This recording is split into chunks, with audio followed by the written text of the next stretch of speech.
ഞാനൊന്ന് മുറിയിലോട്ട് പോയി നോക്കട്ടെ. ചിലപ്പോ അവിടെ വല്ല ബുക്സും വായിച്ചിരിക്കായിരിക്കും. ആ ചിലപ്പോ പൂന്തോട്ടത്തിൽ കണ്ടേക്കാം. ചിന്നു ഇതുവരെ എത്തിയില്ലല്ലോ.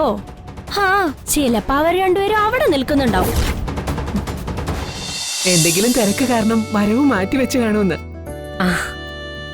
അച്ഛൻ മന്ത്രിസഭാ യോഗത്തിന് പോയാലും ഞാനും അമ്മയും ചേട്ടനും ഉറപ്പായിട്ടും വരുമായിരുന്നു.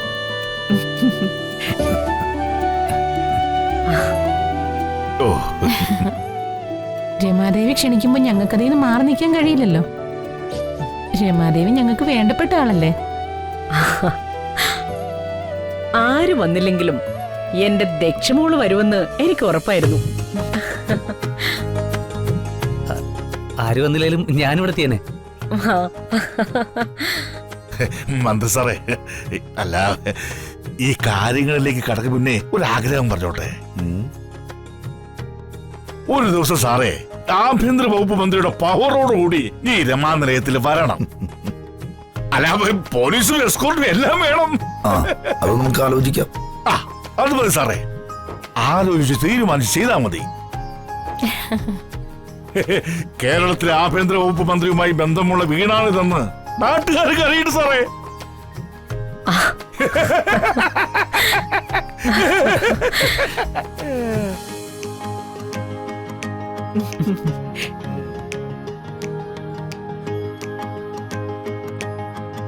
ഐശ്വര്യ, ഐശ്വര്യ,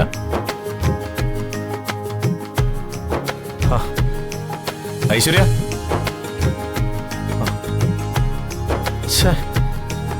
ഈ ഐശ്വര്യ എവിടെ പോയി?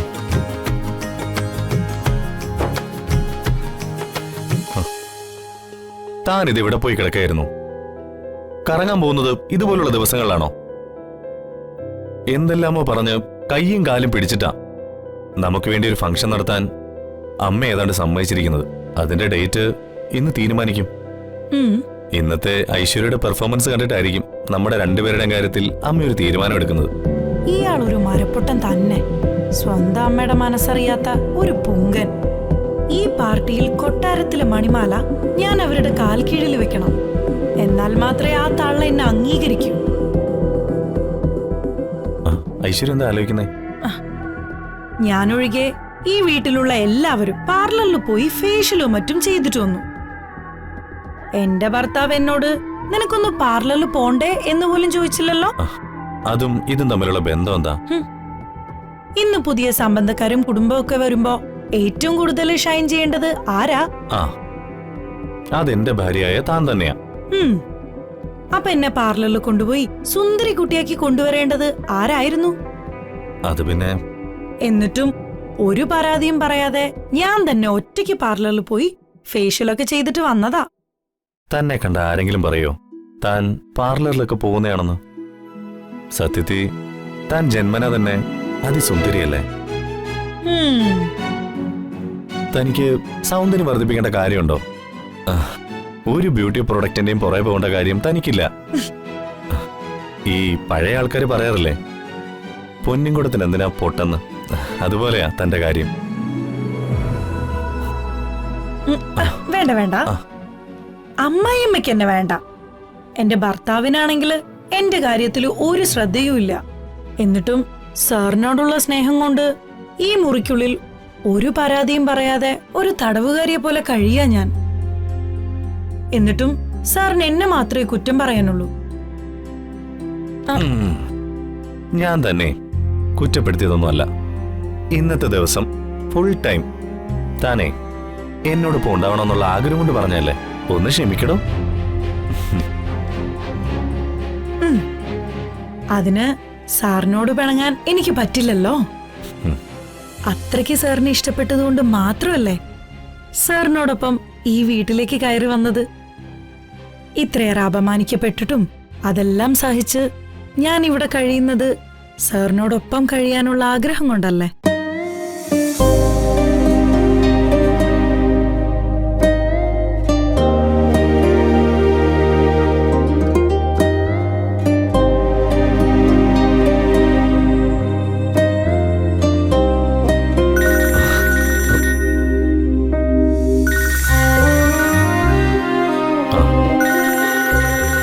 ഇരിക്കുന്ന.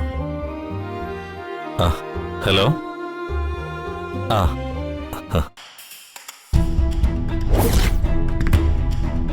എന്റെ ചിന്ത നാളെ എനിക്ക് ഇവിടെ കിട്ടേണ്ട അംഗീകാരത്തെയും സ്ഥാനത്തെയും കുറിച്ച് മാത്രം. എങ്ങനെയും ആ മണിമാല ചിന്നുവിന്റെ കയ്യിൽ നിന്നും പിടിച്ചെടുക്കണം. അത് രമാദേവിക്ക് കൈമാറിയാൽ പിന്നെ ഇവിടെ ഞാൻ സേഫാ. അതാ എന്റെ കളി. ഈ കളിയിൽ ഞാൻ ജയിക്കണം. ജയിച്ചേ തീരൂ. അല്ലെങ്കിൽ പിന്നെ സർവനാശ ഫലം.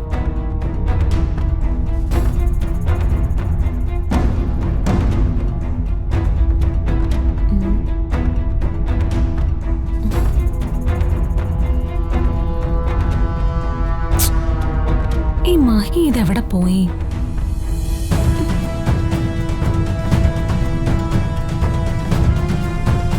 ദക്ഷേ, എന്താ ഇവിടെ വന്ന് നിൽക്കുന്നേ? മഹി ഇതെവിടെ പോയി? ആളെ കാണുന്നില്ലല്ലോ. ഇവിടെ ഉണ്ടായിരുന്നല്ലോ, എവിടെ പോയി? അത് തന്നെയല്ലേ ഞാനും ചോദിച്ചത്.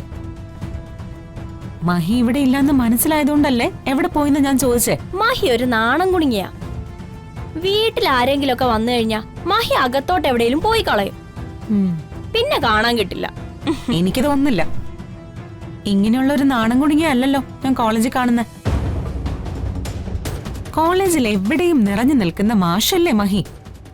ഒരു ഭാഗത്ത് ക്ലാസ് എടുക്കുന്നു, അതിനിടയിൽ നാടകത്തിന്റെ കാര്യങ്ങളായിട്ട് ഓടുന്നു, പിന്നെ കുട്ടികൾക്കായി എക്സ്ട്രാ ക്ലാസ് എടുക്കുന്നു. ഇവിടെ കാണുന്ന ഈ നാണം കുടുങ്ങിയല്ല ഞാൻ കോളേജ് വെച്ച് കാണുന്ന. എന്നാ ഇവിടെ അങ്ങനല്ല. വീട്ടിലെ അംഗങ്ങളോടല്ല, വേലക്കാരികളോടാ അവന് താല്പര്യം. ഒരിക്കലും കുടുംബാംഗങ്ങളുടെ ഇടയില് മഹിയെ കാണാറില്ല. ഇവിടെ തന്നെ നോക്ക്, ആ ചന്ദ്രലേഖ, സീത, ചിന്നു, ഈ വക ദരിദ്ര പരീക്ഷകളോട് കൂടെയാ അവൻ എപ്പോഴും നിൽക്കുക. ഞാനൊന്ന് മുറിയിലോട്ട് പോയി നോക്കട്ടെ. ചിലപ്പോ അവിടെ വല്ല ബുക്സും വായിച്ചിരിക്കായിരിക്കും. ആ, ചിലപ്പോ പൂന്തോട്ടത്തിൽ കണ്ടേക്കാം. ചിന്നു ഇതുവരെ എത്തിയില്ലല്ലോ. ഹാ, ചിലപ്പോ അവർ രണ്ടുപേരും അവിടെ നിൽക്കുന്നുണ്ടാവും.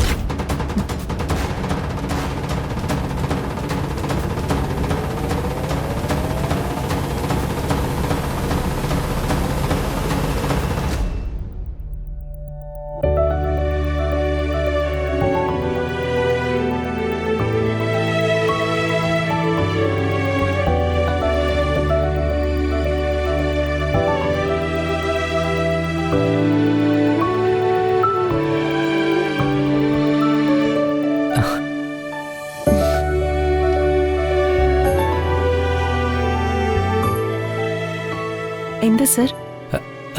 അല്ല, കല്യാണിയെ കണ്ടില്ലല്ലോ. അവളോട് പോയി. അവളിപ്പോ വരും. ക്ലാസ്മേറ്റ്സ് ഒക്കെ വരുന്നതുകൊണ്ടായിരിക്കും അവള് വൈകുന്നത്. ഇപ്പൊ എത്തും. അവളിപ്പോ ഔട്ടോസിൽ നിന്ന് ഇറങ്ങിയിട്ടുണ്ടാവും. സാർ ഇരിക്ക്, കുടിക്കാൻ എന്തേലും എടുക്കട്ടെ? വേണ്ട.